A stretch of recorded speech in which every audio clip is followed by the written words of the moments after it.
place. We should be able to share the text clearance.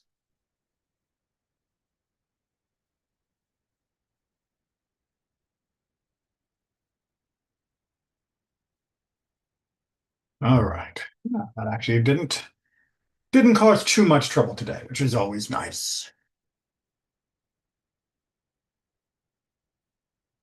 Just have to be a little skeptical, hoping it's going to work, but doesn't usually get there quite that smooth, but it does get there in the end. All right, we're just going to give it a few more seconds to let people log in through the YouTube feed, since that's always a bit time delayed.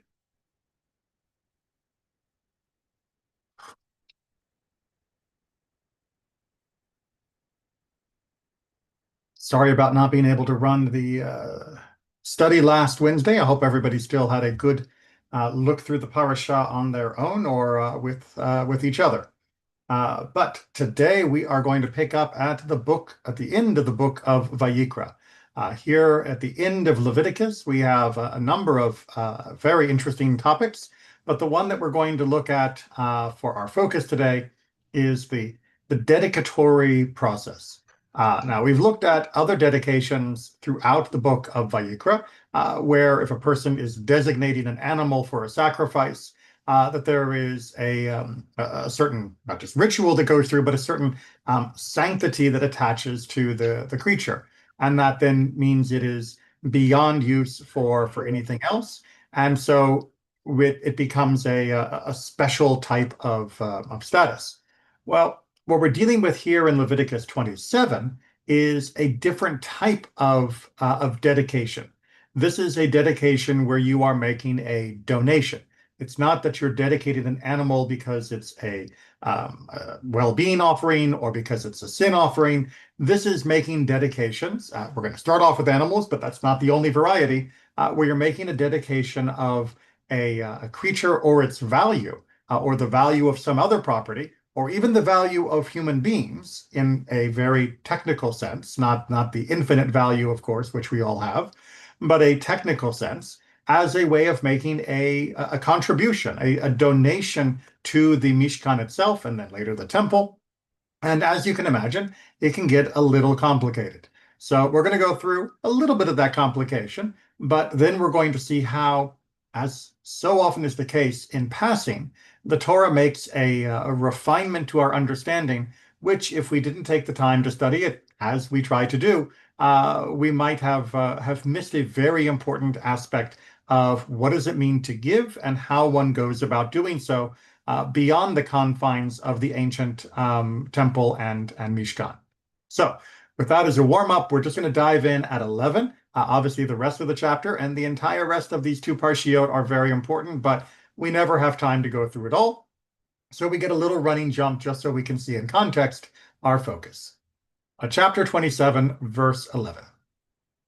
If it, meaning the dedicatory process, concerns any tameh animal, which means an animal that is not not a kosher type of animal, from which there may not be brought a near offering for Adonai, because you're not allowed to bring non-kosher animals to the altar.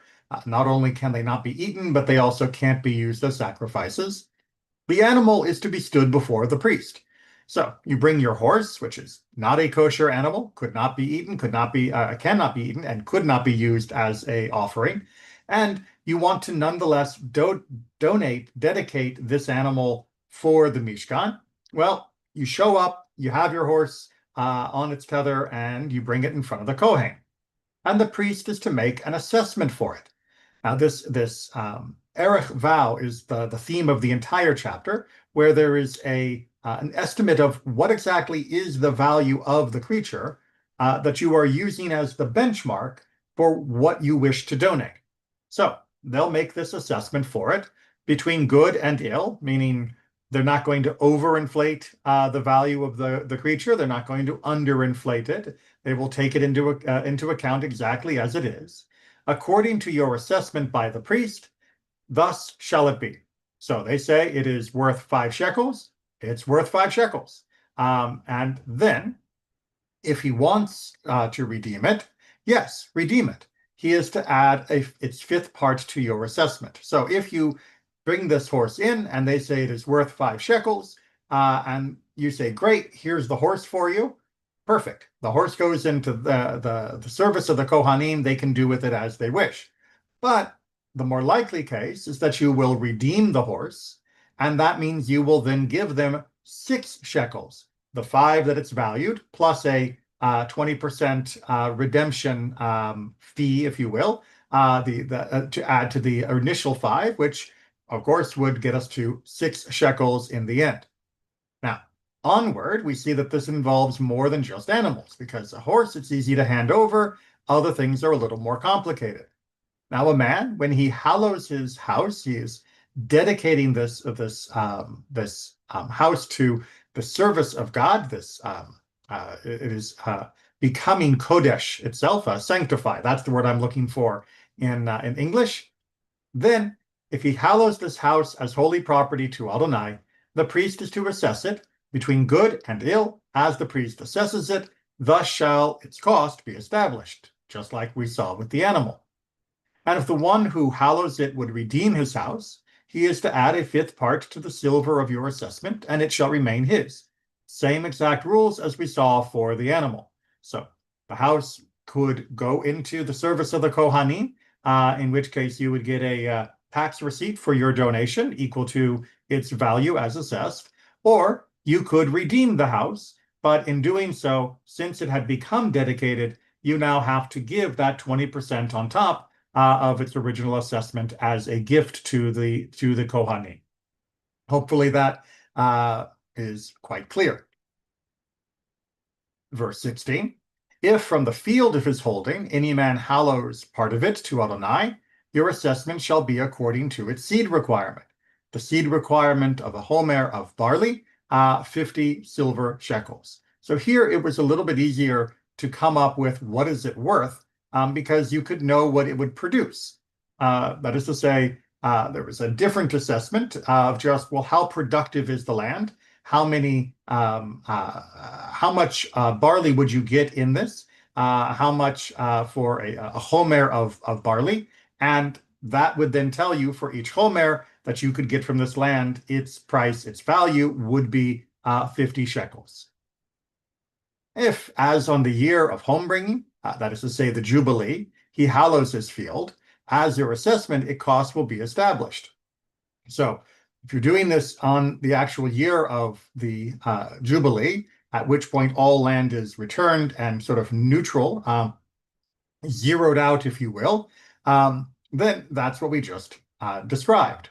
But verse 18, but if it is after the Jubilee, the home-bringing year, that he hallows the field, the priest is to reckon for him the silver according to the years left until the year of the home-bringing of the Jubilee, and it is to be subtracted from your first assessment. So this is normal for other usage of land, because the Jubilee comes and resets the property rights of all the different land possessors, and those property rights return to the original land owners. It means that the land is only as valuable in this window as the remaining years between now and the Jubilee. So if there are still 40 years left to go, the land will be more valuable than if there are only 5 years left to go, because you will only get value from the land, having it been dedicated now, for 40 or 5 years. So that has a sliding scale. If he wants to redeem, yes, redeem the field, the one hallowing it. He is to add a fifth part of the silver of your assessment of it, and its cost is to be established for him. Now, so far, hopefully this is all beginning to blur together. The pattern is establishing a few little wrinkles here and there, and this is where it gets tricky, because when we're studying Torah, we often get into a mindset that, okay, I understand it. I got the portion, right? We do the assessment, and then if you redeem it, it's a 20%. You do the assessment, and then you redeem it, it's a 20%. All right, okay, land you assess a little differently, and then 20%. And that can lull us into thinking that we know. And one of the adages that I stand by is that you cannot learn something that you think you already know. And the other way I put it is, you can't learn until you're confused. And sometimes the only way to induce confusion, especially in a section of the Torah like this, which feels very straightforward, is to read very, very carefully. So keep reading, and I promise I'll point it out when it gets especially confusing, but perhaps you'll come up with other questions as we go. But if he does not want to redeem the field, or if he has sold the land to another man, it cannot be redeemed again. Right? Once it has been set like that, it's done. The field shall be, when it goes free in the home bringing, in the Jubilee, a holy portion for Adonai, like a field specially devoted for the priest it shall be as his holding. So it is possible to create a permanent transference of the land in that way. And then verse 22 continues, and if his purchased field, that is not a field of his holding, is what he hallows to Adonai, meaning that this is not part of his original family ancestral land, but that he purchased it at some point during the middle of the Jubilee. So it is for him only until the end of the Jubilee anyway. It would not return to him after the Jubilee. Then the priest is to reckon for him the value of the assessment until the year of the homebringing. He is to give your assessment in payment at that time as a holy portion for Adonai. So again, we have the same rules about the Jubilee, even for a temporarily possessed land. In the year of the homebringing, the field shall return to the one from whom it was purchased, the one whose holding of land it is, meaning that the actual owner, the person who originally had the land that he sold for whatever reason during the intermediate period of the Jubilee cycle, he regains the land without having to redeem it himself, because after all, he, as the original holder of the land, it was not the one making the dedicatory statement, and therefore there was no expectation of redemption. So the person who had purchased it in that meantime can dedicate the value, but there's no risk of them dedicating the entirety of the land in perpetuity. It can't transfer to the Kohanim without permission of the actual true owner, which is established, reestablished through that Jubilee cycle. Okay, so far, hopefully pretty clear.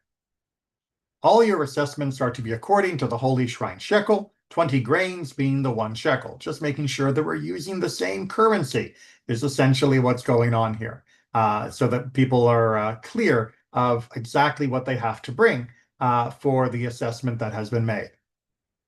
However, a firstborn that is assigned as firstborn, meaning a technical firstborn animal, which have special status according to the Torah, it's the firstborn to Adonai. Among animals, no man may hallow it, whether ox or sheep, it is Adonai's. So firstborn animals cannot be used for this type of special dedicatory vow, because that animal was already set aside as belonging to Adonai. You can't dedicate as a gift something that already belongs to God. Even if you haven't handed it over yet, it still is God's, even if it's temporarily for a while still in your possession. Now, if it is of the tamei animals, like a horse, he is to redeem it at your assessment, add its fifth part to it, and if it is not redeemed, it is to be sold at your assessment. Meaning that the normal process works for these animals if you reach that point. Now, verse 28. However, everything specially devoted that a man devotes for Adonai from all that is his, whether a man or a beast or a field of his holding, is not to be sold and not to be redeemed. Everything specially devoted, it is a holiest holy portion for Adonai. All right, so we got to unpack this a little bit here, because we are introducing for today, although I'm sure you've come across the term before, the concept of cherem. Now, cherem gets used a lot in the sort of more modern vernacular as meaning excommunication, which is not a great term. It's not a great term for 2 main reasons. One, because excommunication in English is an inherently Catholic concept, where you are outside of the communion, right? Excommunication. And the whole idea is that you are being denied the sacraments that Catholics consider so essential, which is not what's happening here. Now, it is true that there is a form of shunning, if you will. Again, it's not a great word within Judaism that is called cherem, where we can put social pressure on a person that is behaving counter to the rules of good conduct. And that is called cherem. But a better way of putting this would be to proscribe. Now, specially devoted, not a bad usage here in Fox's translation. But again, that doesn't really help with the fact that a person can be punished or coerced with cherem, as well as create the cherem status themselves voluntarily. So I prefer something like prescribed because it has a special status that puts it off limits. Now, a person, like I said, can be put off limits because they are behaving abysmally and the community needs to coerce their behavior and change it. So that person is off limits. Nobody can talk to them. Nobody can do business with them, etc., until they have remedied their error. But here, something is being prescribed. It is being rendered off limits in the sense that we can't use it for any other purpose. So once you have made a dedication of an animal, of a field, of a whatever, you're not allowed to do anything with it until its status has been resolved with the Kohanim. In the meantime, it is Holy of Holies, right? It is sanctified to God and thus not yours to use. So if you are devoting, if you are putting off limits, making under cherem this cow, this horse, this field, then you don't get to use it in the meantime. And that follows very logically because once something has been sanctified to God, then it can only be used for that sanctified purpose. And any other purpose would be a misappropriation of God's property, of sanctified property. And that is, well, to put it mildly, a big no-no. All right. Now, in this little verse of 28, which sets out this emphasis on cherem, which I had to clarify, I hope to some satisfaction, we also have a prepositional phrase that seems perfectly at play in place, but our sages focused on as something that needs more understanding. This is one of those places where it seems totally natural to a modern English reader, and yet for the close reading of our sages, it made them scratch their head and say, wait a minute, why did it mention that in this way? And that phrase is mikol asher lo, from all that is his. And the question becomes, why give that phrase, right? Why not just say anything or, something when a man dedicates from his animals or his fields or whatever, or when a man dedicates an animal, a field? Why have this preposition from in particular at the beginning of this phrase?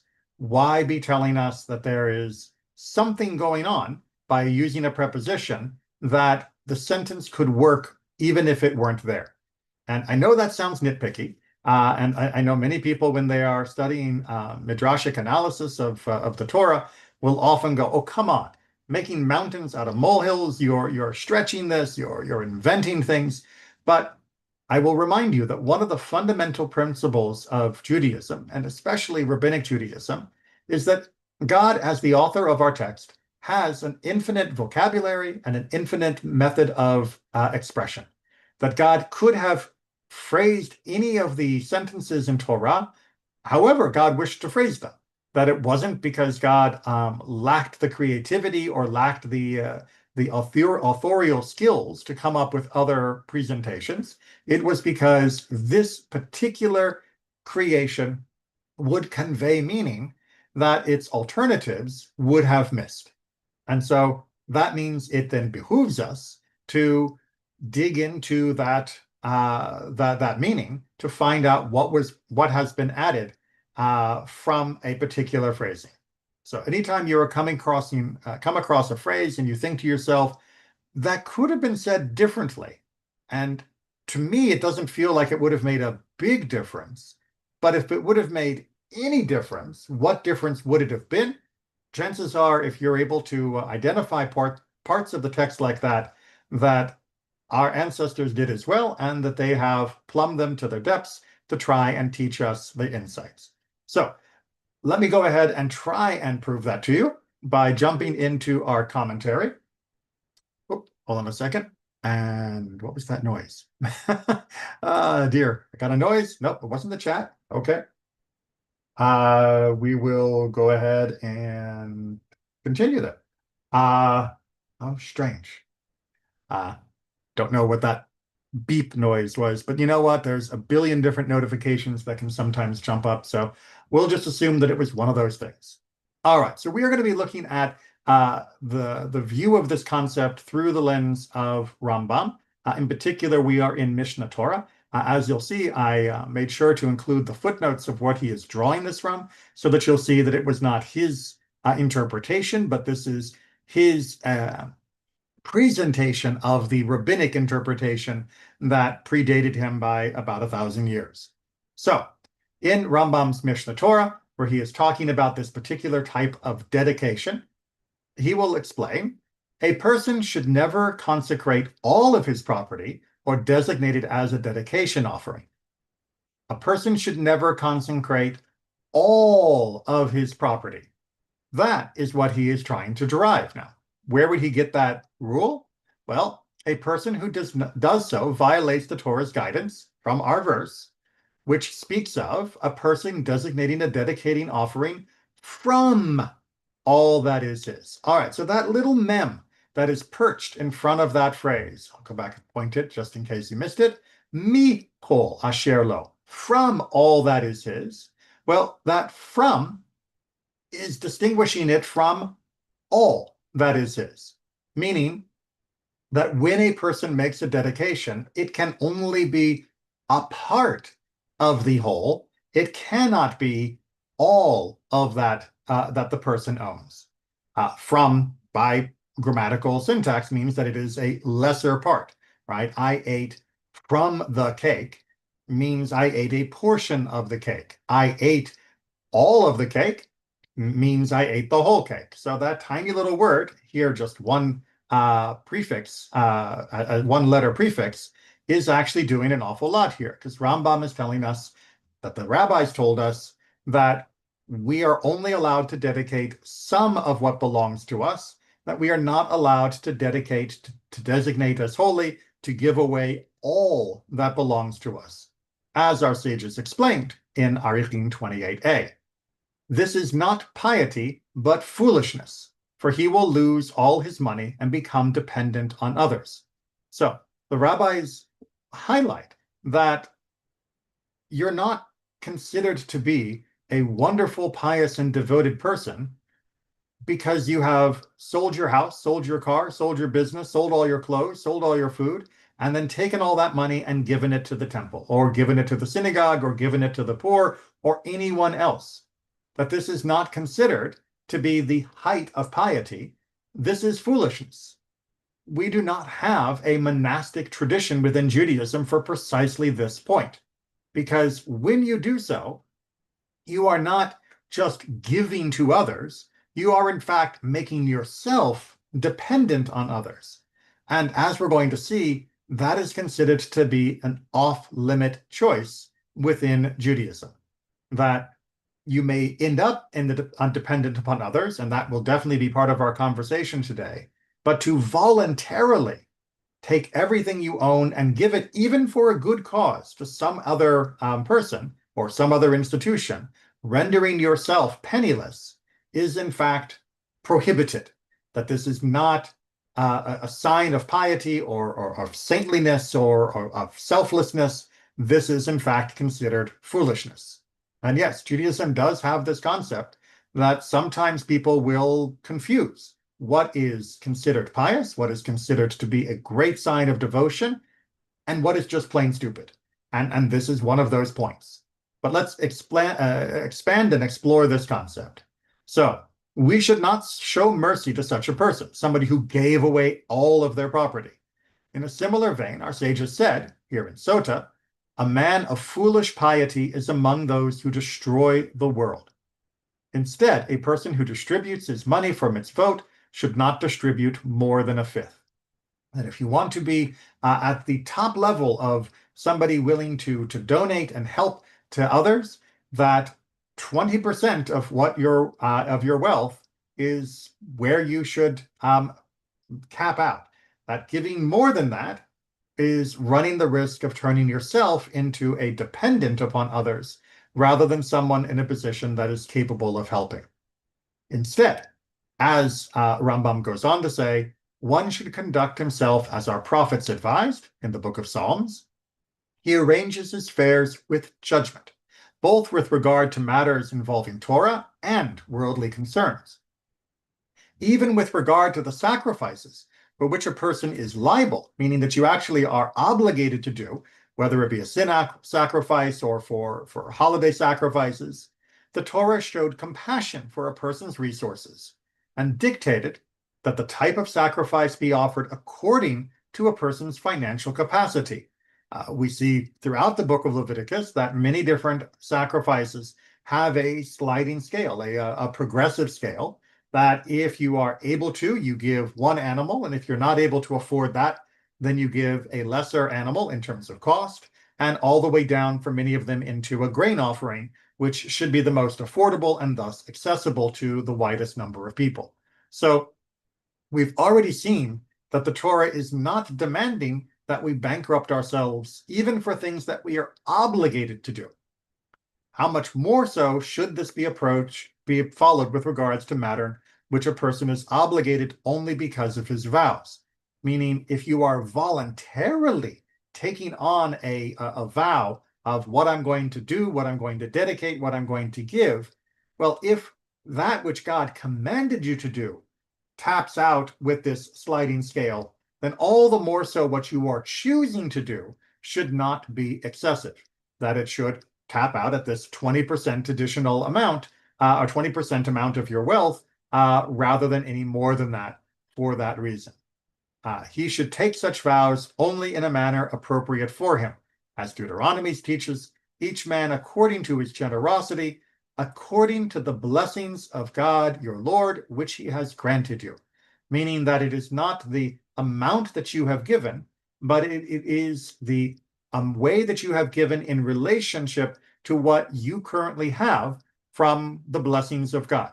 So if you have been blessed with billions, then yes, the world would expect that you will give a lot more than somebody who has been blessed with only a handful of coin. But both are obligated to give. But the person who gives from having very little is not considered to be lesser than the person who gives a lot. And the person who has very little and gives too much is not considered more praiseworthy if they are rendering themselves even less capable of taking care of themselves. So this is very counter to the faith traditions of many other cultures, and it is an important concept insofar as it reminds us that it is not about the quantity of what we give.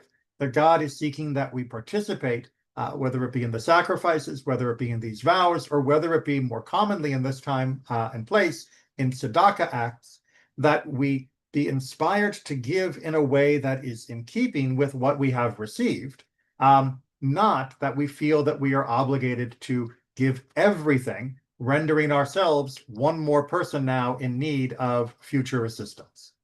Now, if we go on from this concept, we'll see that Rambam and other points of his Mishnah Torah develops this even further. A person should always construct himself and bear hardship rather than appeal to people at large and make himself a burden on the community. So we have an obligation to work hard. We have an obligation to try to avoid needing tzedakah to support ourselves, which of course is one of the main reasons why we would never give everything away. Our sages commanded, saying, now in the Talmud and Pesachim, make your Shabbats as weekdays and do not appeal to people at large, meaning that you should try to minimize everything, even the normal excesses that we have on Shabbat in order to make Shabbat more wonderful and special. That if we have to make our Shabbat just like a weekday, so that we're not eating anything special, our wine is paltry or heavily watered down to make it last longer, it's better to do that than to go begging to other people to support even our Shabbat celebration. Even a distinguished sage who becomes poor should involve himself in a profession, even a degrading one, rather than appeal to people at large. It is preferable for a person to skin the hide of animal carcasses rather than tell people, I am a great sage, or I am a priest, grant me sustenance. Our sages commanded conducting oneself in such a manner. So what Rambam is really trying to drive home here is that, one, those of us that have very little are still obligated to work as hard as we can, and that we should also minimize our expenses, even for something as important as our Shabbat celebration. However, we will come back to the necessity of asking for help when needed, but we should work as hard as we can to not need to ask in the first place. And if we are somebody who normally receives a great deal of respect and honor from the community, we should not rely upon that rather than our own hard work, that we still have to engage in even something that is considered to be demeaning, which was the case with skinning animal hides in the ancient world, which was considered to be an undignified job, that even the most dignified person, even a person who was truly worthy of honor, such as a great sage, should still be willing to do so, rather than asking other people or demanding that other people support them. Now, this is a very important concept. Judaism has at its heart an understanding of the dignity of work. And I don't want you to think that it's saying that these are disgraceful jobs and therefore we should avoid doing them except at dire need. That's the opposite of what this is trying to say. It is trying to say that no matter what you think of your status or of your pride, that you should work in order to support yourself, because being able to support oneself by one's own efforts is considered to be not just a commandment in order to avoid becoming a burden to the community, but it is also part of our human condition. It is part of living fully as somebody who is able to engage and be in charge of some manner of helping themselves. We see this reflected in the gift of manna, that God still made us go out and gather it and prepare it for ourselves. It did not come ready-made, and it didn't show up on our doorstep, that there had to be some level of effort involved. Obviously, God could have given it differently, but God knows that as humans, we do thrive when we feel like we are engaged in the process of taking care of ourselves, of providing for ourselves, of working in that way. Even when we feel like maybe we don't want to, even when we feel like maybe the type of work I'm doing is undignified or unmeaningful, nonetheless, we still need to push and drive ourselves, because we will feel better about ourselves in that process than we would if it were just handed to us on a silver platter. Now, I kept in one of the commentaries from the most recent translation of Rambam on this, because I think it is a great transition on this concept. In general, the Rambam appreciated the positive dimension of earning one's livelihood through one's own efforts and not relying on others.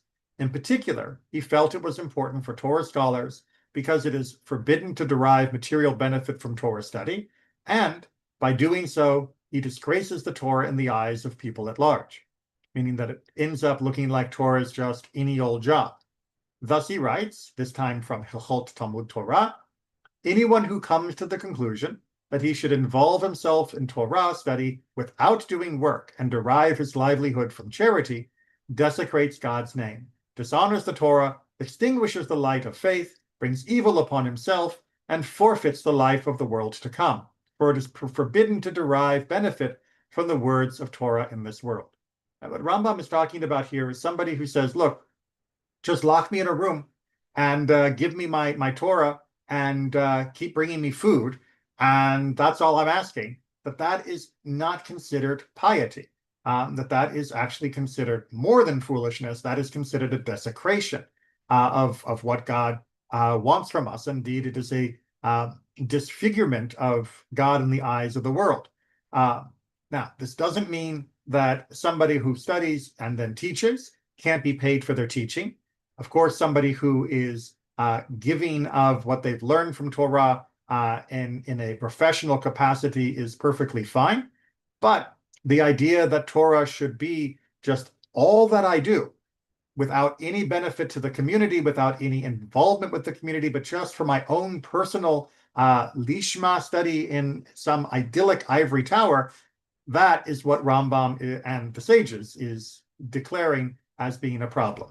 As they go on to say, whoever benefits from the words of Torah forfeits his life in the world, meaning that if you are using Torah in this way just to take advantage of everyone else rather than giving with it, that you are not actually earning your place in Olam Haba.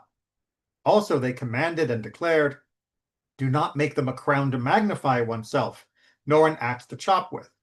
Also, they commanded, love work and despise rabbinic positions, meaning you shouldn't be looking out for ways to earn money through all of these activities that were common in the ancient world. And all Torah that is not accompanied by work will eventually be nullified and will lead to sin. Ultimately, such a person will steal from others. Now, what do they mean by that last one? Do they really think that a Torah scholar would become a thief? Well, it's not exactly like they thought they would become a thief in the way of standing along the side of the road and attacking travelers. This was more a question of they would unfairly gain benefit from others and even potentially come to imagine that they are owed a certain livelihood or benefits and justify taking it from members of their community without their consent. So, if a rabbi was visiting the house and the person had a lovely gold cup that they were serving them wine, they would say, oh, this cup is nice. I think I'll take it home. And after all, I'm the rabbi. I deserve this. Well, that is a form of theft. And something that, unfortunately, it is possible for people to convince themselves is perfectly fine, because after all, don't they deserve it because of X, Y, and Z? Very problematic. And of course, within the rabbinic world, I will say that we do teach creative thinking to the nth degree. And creative thinking is a double-edged sword. It can often be used to rationalize really quite reprehensible behavior. In order to establish this more clearly, Rambam even lists for us that there were great sages who were wood choppers, such as Hillel in Rambam's opinion, porters of beams, Rav Sheshet, water carriers for garden, Rav Huna, and iron smelters and makers of charcoal, Rabbi Yoshua. But they did not ask anything from the community, nor did they accept gifts that were given to them. So the sages of old were all involved in some other occupation, not just learning. They all had some other businesses that were their primary form of sustenance. Now, we might be thinking, okay, so we've got this huge prohibition on taking when we shouldn't take. And we've got a big prohibition then on giving so much that we are then forced to take, which is how we got here in the first place. But as we continue in the next section, Rambam is going to try and balance that out a little bit. So first of all, we deal with those who take that should not. Any person who does not need to take charity, tzedakah, and deceives the people and takes will not reach old age and die until he requires assistance from people at large. Sort of the boy who cries wolf syndrome here, that if you walk around and you're pretending to be in need of help, deliberately dress yourself in a way that looks like a beggar, and you're asking for help when in fact you're financially quite stable, eventually you will end up actually needing this, that it will no longer be an act. You will be then eventually dependent upon others, that this the karmic payback, if you will, not that that's a real Jewish concept, but the fact that it eventually will come back and around to bite you is definitely a concept. He is among those of whom it is said, Jeremiah, cursed be a person who trusts in mortals, a phrase that has perplexed many of the students I've worked with. It doesn't mean you shouldn't trust other people. Trust here, this bitachon, means that you have put your faith in others as the sole source of your providence, that other people will take care of me. Well, if you have that mentality, you will eventually be burnt. not because people aren't trustworthy, but because you have put your trust in them rather than putting your trust ultimately in God. And yes, we can trust other people, but not in that same usage of the word. However, the opposite side, anyone who needs to take and cannot exist unless he takes, an elderly person, somebody who's sick or beset by afflictions, but is proud and does not take, is considered as a murderer. Very harsh. Hold your judgment for a couple seconds, but we're talking about people here who need tzedakah in order to survive and who are choosing not to take it because they are too proud to ask for help. One such as this is liable for his soul, and all that he has earned through his hardship is sin and guilt. There is a common feeling among many people, both Jewish and non, that if I suffer, that somehow this is ennobling. But if you are suffering because of your pride, because you are refusing to ask for help, which is necessary, which is your right to ask for, then God is not smiling at all of your suffering as though you are somehow being pious. God is instead shaking his head, going, I, I've got people who can help him.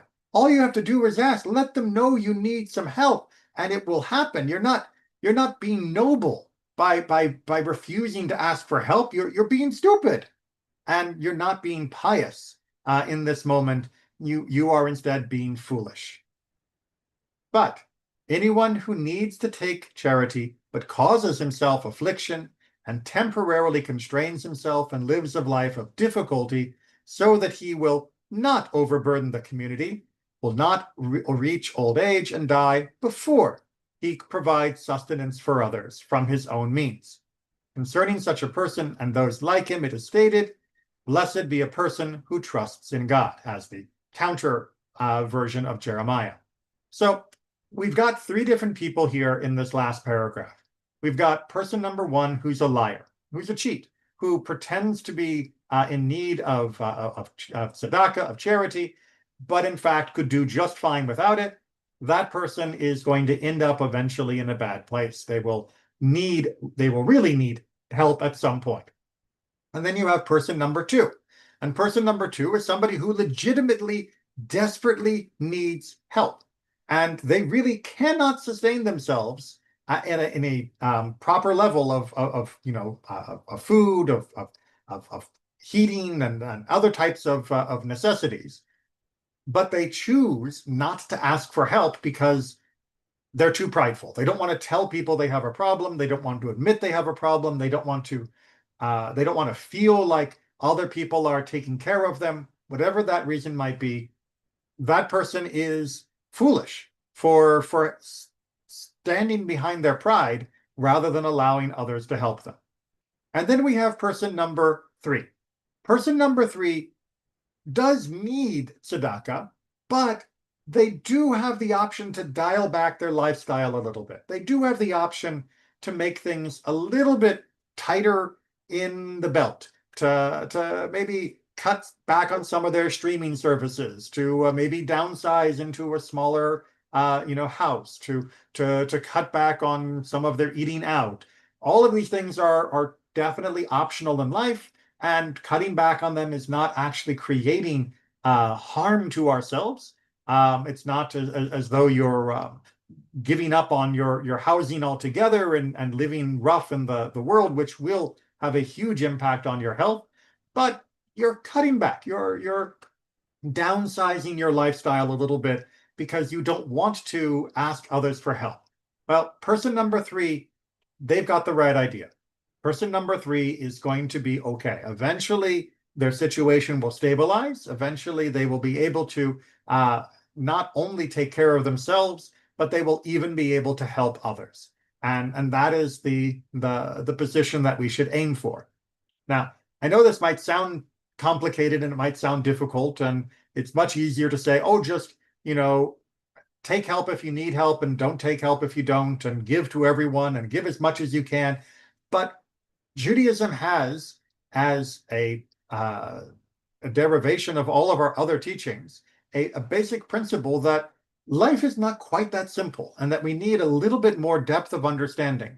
What does it mean to give what you can. Well, as we began with today, giving more than you should to the point that you are impoverishing yourself, well, that is going to backfire, and you should not think that you are getting brownie points with God for such behavior. Likewise, taking just because you kind of sort of need it, or maybe even you just think people are suckers, well, that's also going to be a problem. And not taking when you desperately do need it is a problem. That we do need clarity on these issues, and we do have to study and talk them through in order that we can be properly prepared to know how to help and how to ask for help in ways that will be dignified to ourselves, dignified to others, and will support our community in ways that allow us to all thrive. This is meant to be part of that obligation that we owe to one another of asking for help when we need it and of giving to help when we can, and doing both in a way that allows everyone to be built up and everyone to be sustained. There is no great blessing in being poor if we are able to find ways to help others. And there is no great blessing in deliberately impoverishing yourself when that will deprive you of the ability to help many more people in the long run. So give, yes, give in a way that is smart, give in a way that is loving, give in a way that reminds ourselves that we are all in this together, and take in a way that is smart, take in a way that acknowledges the love that others are doing, and take in a way that allows us to build each of us up so that we remember we are all in this together. All right, we will finish there for today. Oh, and I'm sorry, I just saw in my chats that David left. Yes, all of these are life is above everything else. Absolutely right. It is one of the principal ideas of Pikuach Nefesh that the saving of a life supersedes all. And we have to remember that saving a life includes saving your own life. It's not only about saving others, although that is absolutely way up there, but also for yourself. It's you are worthwhile, and thus asking for help is absolutely your right when help is needed. All right, thank you for that, David. Thank you all so much, and I'll see you all next time, or at the very least, you'll see me.